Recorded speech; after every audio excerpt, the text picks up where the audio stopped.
Hello, aujourd'hui on se retrouve pour une nouvelle vidéo où on va faire un challenge puisqu'on va peindre avec nos mains.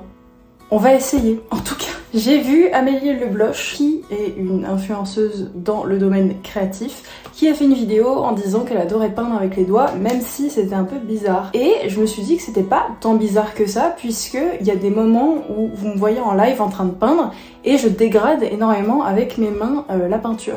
Donc je me suis dit pourquoi pas essayer sur une feuille entière, sur une peinture entière, de peindre avec les mains.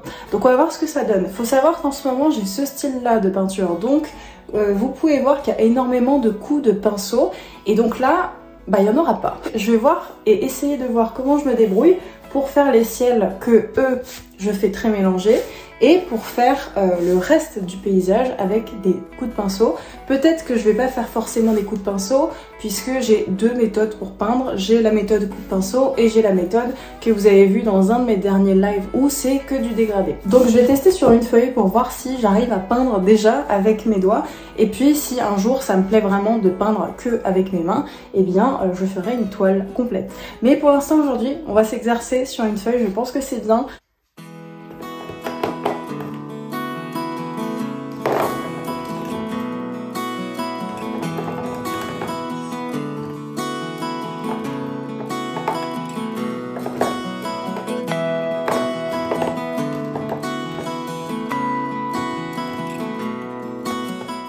Bon, déjà la première étape pour quand même cadrer le dessin, puisque je pense que ça va être le bazar de cadrer avec les mains, on va mettre du ruban adhésif autour. Ce que j'utilise c'est du masking tape et vous prenez n'importe lequel et vous le passez un peu sur vos vêtements, comme ça enlève un peu de la colle et ça évite de vraiment abîmer votre dessin.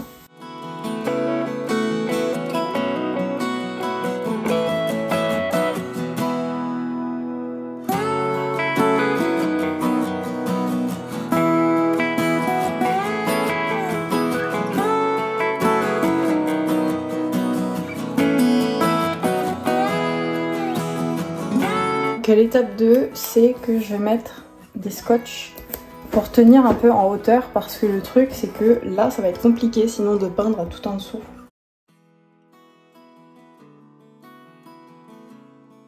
Étape 3, ça va être de faire l'underpainting. Alors si vous savez pas ce que c'est tout simplement une couche de couleur assez transparente qui va permettre de donner une teinte au papier.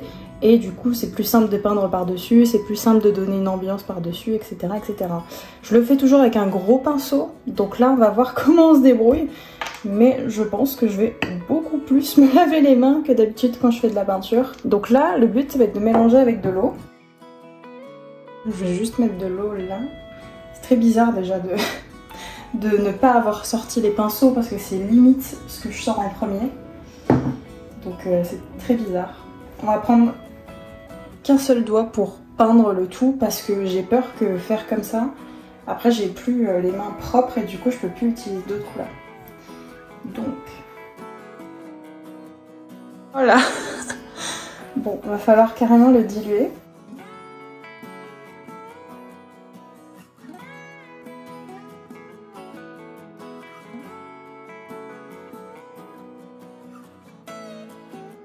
J'ai l'impression que la peinture sèche beaucoup plus rapidement quand on l'applique au doigt. Donc du coup, il va falloir que je prenne ça en compte. Bon, par contre, s'il y a plein de grumeaux de peinture à chaque fois, c'est normal dans le sens où j'ai pas lavé mon truc de peinture exprès pour l'underpainting et du coup, il y a des bouts secs qui viennent se mettre. J'aurais pu la laver, franchement. J'ai eu plutôt la flemme, on va dire. Pour moi, c'était un peu un défi de peindre au doigt et j'ai toujours voulu essayer ça et c'était en live où je disais que justement j'avais envie et que Amélie Lebloch avait fait cette vidéo en disant que peut-être que c'était bizarre de peindre au doigt mais qu'elle adorait. Bah écoutez, on va voir si une illustratrice y arrive. Si j'y arrive pas c'est quand même la honte, hein, je vous le dis, parce qu'elle a très bien réussi à faire quelque chose. Bon écoutez, l'underpainting est fait. Ce que je fais après souvent c'est le croquis. Et je prends souvent un pinceau qui est très plat. Donc, je sais pas si on... Enfin, je sais pas comment on va faire là. Écoutez, je vais y aller avec celui-là. Je sais même pas ce que je vais peindre.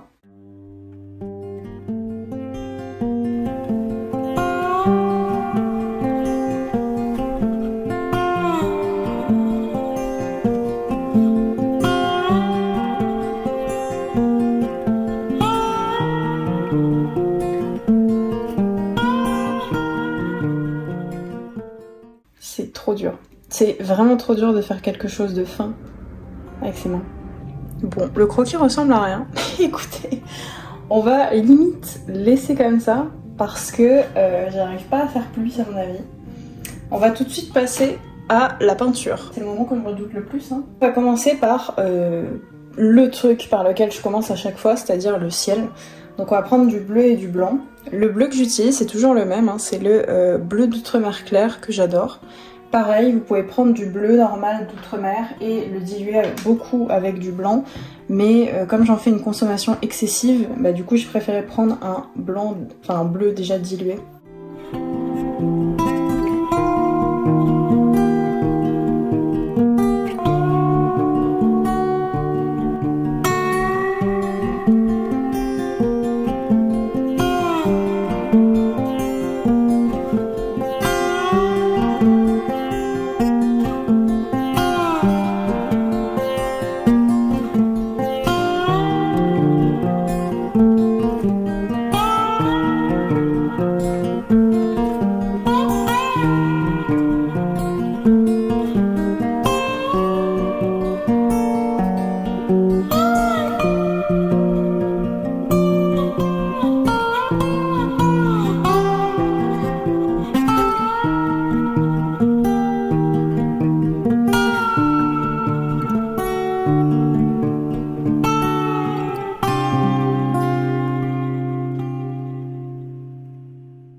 Bon, c'est compliqué. Clairement, c'est pas un exercice simple du tout. Surtout de faire des mélanges comme ça, c'est un peu complexe. Je me rends compte que j'ai direct envie de bâcler. En fait, t'as tout le temps l'épaule levée, surtout quand tu dessines là sur un chevalet. Mais c'est vrai que ça donne très mal à l'épaule et du coup t'as envie de bâcler ton truc. Alors qu'il faut pas, justement.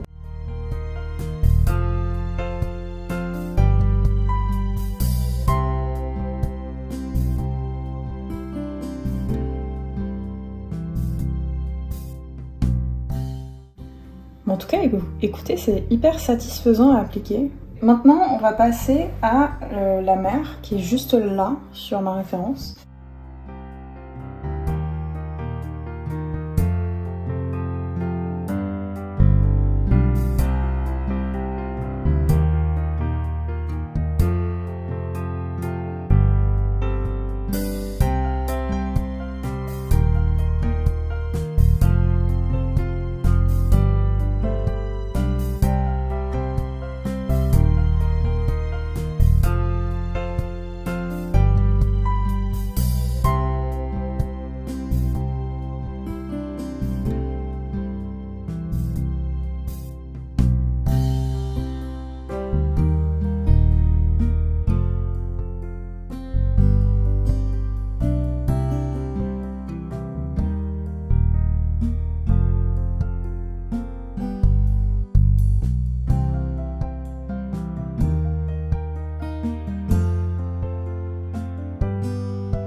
écoutez, je pense l'avoir fini. Donc, on va voir ce que ça donne en enlevant les scotch. Peut-être que je retoucherai après.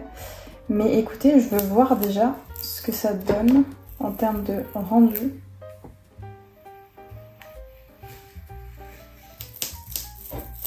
Alors par contre, je dois dire que c'est beaucoup plus rapide qu'une peinture lambda au pinceau. Donc ça, c'est plutôt cool. Mais en même temps, c'est tellement peu précis que je me demande si c'est pas pour ça que c'est plus rapide. Parce qu'en soi, c'est pareil en termes de... Quand j'applique par exemple la couleur pour le ciel, etc., c'est le même temps. Mais le temps général du dessin est plus court. Donc, je me demande si c'est pas pour ça. Alors déjà de base, si vous connaissez pas mon travail, il faut savoir que je ne fais pas beaucoup de détails. Ah non! Non! C'est pas grave. C'est un challenge. Hop.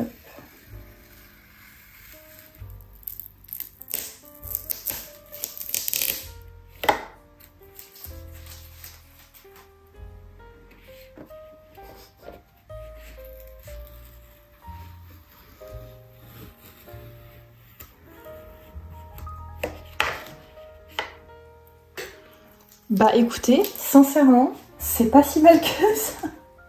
Franchement, je m'attendais à tellement pire que ça va. Bon, écoutez, c'est pas si mauvais que ça. En vrai, c'est pas mal. Quelques petits points sur la peinture au doigt. Alors, point positif, c'est très agréable à appliquer parce que du coup, t'as un espèce de truc que tu fais quand t'es enfant où juste tu prends la matière et tu mets sur la feuille. Et du coup, c'est plaisant. Après, construire un dessin, déjà c'est plus compliqué au doigt comme ça.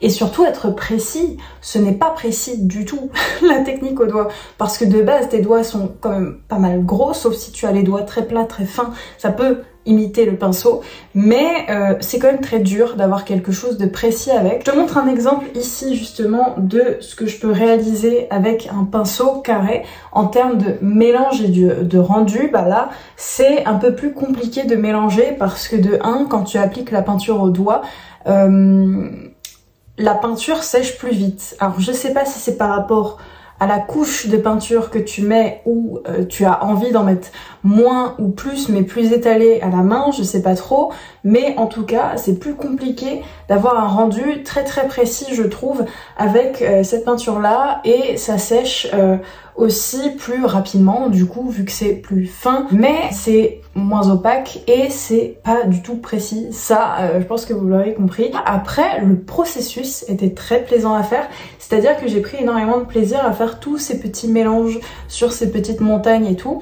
Bon, c'est un dessin fait très rapidement, hein, je l'ai fait beaucoup plus rapidement que quand je fais des peintures comme ça sur toile, mais j'aime bien le résultat quand même, je trouve ça sympa d'avoir ma petite peinture faite avec mes mains.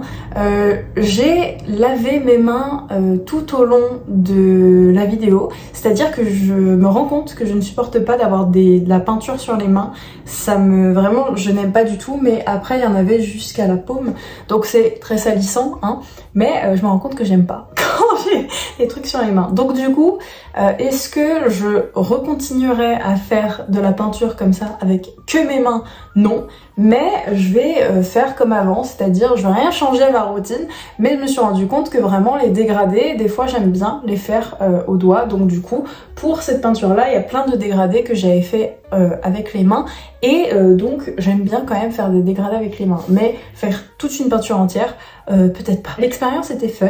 Écoutez, n'hésitez pas à me dire si vous avez déjà testé, si vous allez tester après avoir vu cette vidéo potentiellement. J'espère que la vidéo vous aura plu. Vous pouvez retrouver cet original si vous le souhaitez de la vidéo sur le shop directement quand la vidéo sort. Et je vous fais des bisous. Je vous souhaite une bonne journée. Prenez soin de vous. Ciao.